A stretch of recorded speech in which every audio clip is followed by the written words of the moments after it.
श्रुती चितमपल्ली लिखित क्रमशः भाग 25। आज सायंकाळी निरीक्षण लपणात बसलो। सोबतीला नागालँड मधील वन अधिकारी मोहंती व हिमाचल प्रदेशातून आलेले मेहता होते। हे लपण बंकर सारखे असून दगडागोट्यात बांधले होते।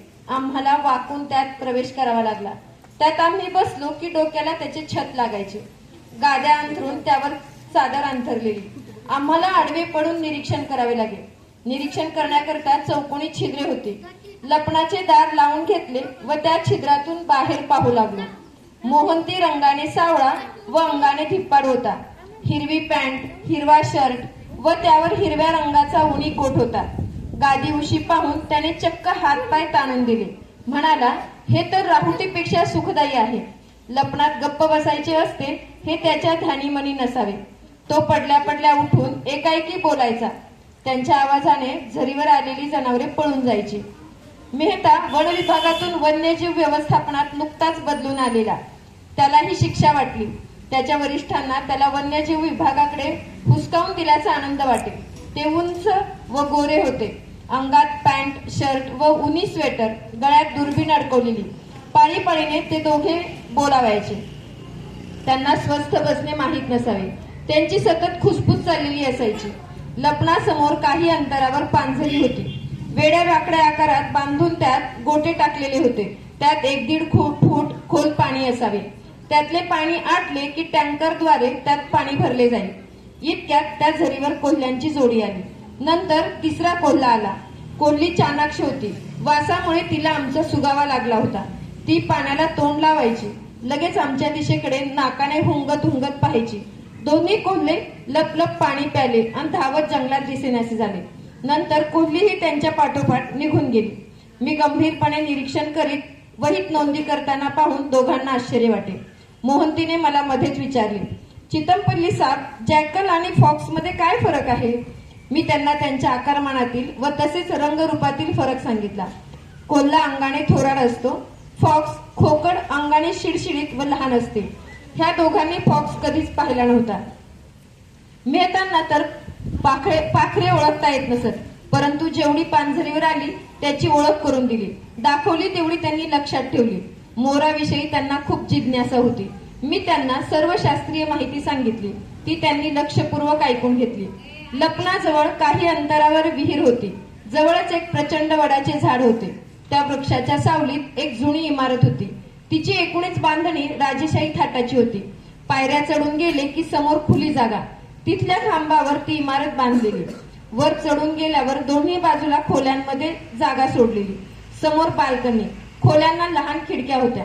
अंधारू लागले होते। आमचा मार्गदर्शक आम्हाला पुन्हा घ्यायला आला होता। तो सांगत होता, पूर्वी राजे शिकारीला गेल्यावर त्यांच्या जणानखाण्यातील स्त्रिया इथल्या इमारतीत बसून वन्य प्राण्यांचे अवलोकन करायच्या। त्यामुळे त्यांचे मनोरंजन व्हायचे। मी त्या इमारतीकडे पाहत असताना 2 चकोत्र्या चौथऱ्याच्या पायऱ्या चढून वर आल्या। इमारतीसमोर छोटे मैदान होते। मार्गदर्शक सांगत होता, या मैदानावर जंगलातील रान कोंबडे, तितीर, मोर व चकोत्री सकाळ सायंकाळी दिसतात। त्यांना चणे फुटाणे घालून कळसावले आहे। तो चारा खाण्यासाठी त्यांचे थवे इथे जमतात। सायंकाळ झाली।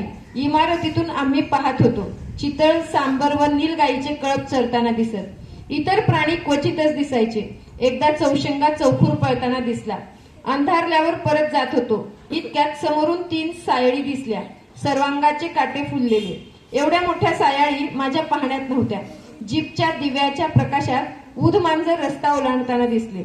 त्याच्या शेपटीवर पांढरी वर्तुळे स्पष्ट दिसत होती। त्याने लगेच रस्त्याकडच्या गवतात झेप घेतली। वाघाटी, रानमांजर, मरुमिडाल, शासकर्ण, ताड मांजर, कोल्हा, खोकड इत्यादी रात्री फिरणारे प्राणी सहसा दृष्टीस पडत नाहीत। कित्येकदा त्यांचे अस्तित्व जंगलात आहे की नाही हेही कळत नाही। त्याकरिता डॉक्टर जॉनसिंग पांझरीच्या काठी स्टँडवर पोल्ट्री कॅमेरा लावायचा। त्याला मांसाचे आमिष लावलेले असायचे। त्या आमिषाला तोंड लावताच कॅमेऱ्याचे शटर उघडायचे व त्यांची छायाचित्र खेचली जायची। अनेक पांझरीवर असे कॅमेरे लावले जात। त्यांच्या छायाचित्रावरून ते वन्य प्राणी कोणत्या भागात आहेत याची माहिती होईल। शिक्षकांची आमचे संबंध खेळीमेळीचे होते। W.A. रॉजर्स वर्णाने गोरे होते, शरीराने धिप्पाड, चेहऱ्यावर काळी पांढरी दाढी, अंगात खाकी हाफ पॅन्ट, शर्ट पायात शूज, गळ्यात दुर्बीण अडकवलेली, खांद्याला हॅवर सॅक, ते स्वतः गाडी चालवत. ते वन्यजीव व्यवस्थापनातील तज्ज्ञ होते. डेहराडून येथील वन्यजीव संस्थेत विद्यार्थ्यांना शिकवीत.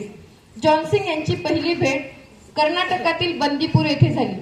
त्यावेळी ते तेथे रानकुत्र्यावर संशोधन करीत होते. नंतर त्यांची भेट 1981 साली कान्हा येथे झाली.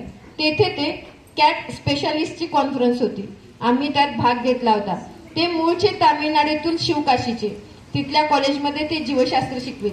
मध्यम उंची, काळा रंग, नाकी डोळी नीट, डोक्यावरचे काळे केस व्यवस्थित विंचरलेले, रुंद कपाळ, ओठावर मिशांचा पुंजका. त्यांच्याकडे पाहिले असता मला एखाद्या हुंगणाऱ्या रानकुत्र्याची आठवण होईल. रानकुत्र्यावर संशोधन करून त्यांनी PhD मिळवली.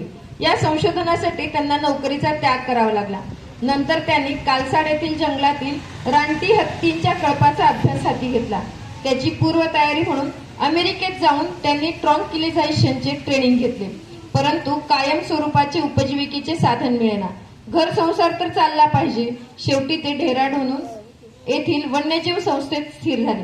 VB सावरकर मूळचे महाराष्ट्रातील वनाधिकारी. गेली 7-8 वर्षे ते डेहराडून येथील वन्यजीव संस्थेत संचालक या पदावर काम करीत आहेत. वनाधिकारी म्हणून त्यांची माझी ओळख होतीच. नंतर अनेक वर्षांनी त्यांच्या ट्रेनिंगमध्ये त्यांची पुन्हा भेट झाली. नंतर वेळोवेळी कधी दिल्ली तर कधी डेहराडून, कधी कान्हा तर कधी जिम कॉर्बेट राष्ट्रीय उद्यानात गाठीभेटी व्हायच्या. आता पुन्हा त्यांची सारिस्का येथे भेट झाली होती. मध्यम उंची, सडपातळ गौरवर्ण, रेखीव नाक, ओठावर आकडेबाज मिशा, डोळ्यावर चष्मा. ते पाश्चात्य पद्धतीचा पोशाख करीत. स्वभावाने सौम्य. आता इतकी वर्ष झाली त्यांना पाहतोय. त्यांच्या शरीर ठेवणीत काहीही फरक झाला नाही. माझ्या सोबत्यांबरोबर चांदण्या रात्री जयपूर रस्त्याने फिरायला जाईल. पर्वताच्या पार्श्वभूमीवर गर्द झाडीत अलवार महाराजांचा राजवाडा डोकावे. वाटेत सफेद रंगाचे 2 उंच मनोरे चांदण्यात स्पष्ट दिसत. आता त्या राजवाड्याचे रूपांतर पॅलेस हॉटेलात झाले आहे. परदेशी व अतिश्रीमंत पर्यटक तेथे राहत. एके दिवशी दुपारनंतर आम्ही 5-6 किलोमीटर अंतरावर असलेल्या हरिपुरा गावात चालतच गेलो. ते गाव असेल 60-70 घरांचे. गावाभोवती छाती एवढी उंच दगडाची भिंत उभी होती. तिचा घेर 3-4 किलोमीटर तरी असेल. गावातील गुरेढोरे जंगलात चरायला जाऊ नयेत, तसेच वन्य प्राण्यांनी गावात प्रवेश करू नये म्हणून ही योजना होती. तिथल्या एका म्हाताऱ्या नागरिकाची आम्ही भेट घेतली.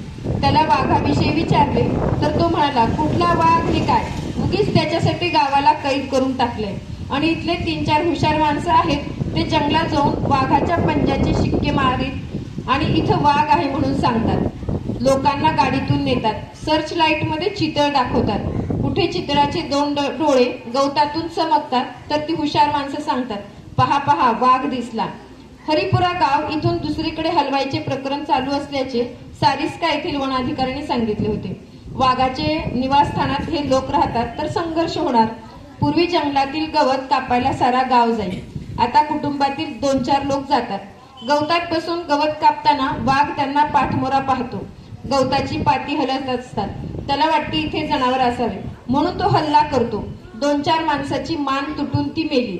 वाघाने त्यांना खाल्ले नव्हते. कित्येकदा अशा गवतात वाघिणीची पिल्ले असतात. तिच्या पिल्लांना अशा माणसाकडून धोका असतो. तेव्हा वाघीण त्यांच्यावर हल्ला करते. हे असे घडायचे. वाघाच्या राज्यात गेल्यावर माणसाच्या जीवाला धोका हा असायचाच. अशा रीतीने सारिस्कामधील आमचे दिवस कसे निघून गेले हे कळले देखील नाही. अखेरचा दिवस रात्री मेजवानी होती. ती बराच वेळ चालू होती. रात्री 11च्या सुमाराला आमच्या राहुटीवरून एक तेजस्वी उल्का गेली. नंतर कळले की ती इथून 10-15 मैलावर असणाऱ्या रघुनाथपूर येथे 2 घराच्या मधल्या जागेवर पडली. जमिनीवर मोठा खड्डा पडला. दगावले कोणीच नाही. दुसऱ्या दिवशी आम्ही जयपूरला रवाना झालो. धन्यवाद.